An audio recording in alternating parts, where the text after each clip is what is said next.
ফিল্মে ডেবিউটা খুব আড়ম্বর নিয়ে হলো সাবিলার, এটা কি কোনো একটা রিস্ক ফ্যাক্টর কাজ করে কিনা যে শাকিব খানের সাথে কাজ করার পর নতুন একটা ছবি হাতে নেয়া, কি হবে এর প্রেজেন্টেশন, মার্কেটিং, আমি ওই হাইপটা, কারণ একটা প্রত্যাশার জায়গা তৈরি হয়ে যায়।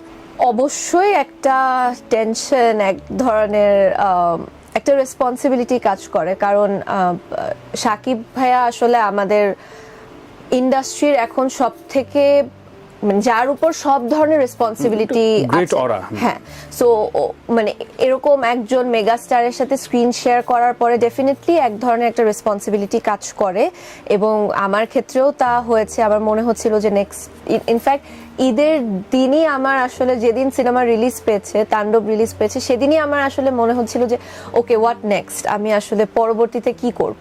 সো অবশ্যই এক ধরনের একটা রেসপন্সিবিলিটি কাজ করে, তবে আমার কাছ থেকে সেই চেষ্টাটাই থাকবে যেন একটা স্ট্যান্ডার্ড আমি মেনটেন করতে পারি, এবং কাজটা যেন দর্শকদের মনে কোনো না কোনো ভাবে মানে এক ধরনের ইম্প্যাক্ট ফেলে। আচ্ছা আচ্ছা আচ্ছা, সো এই চেষ্টাটা থাকবে।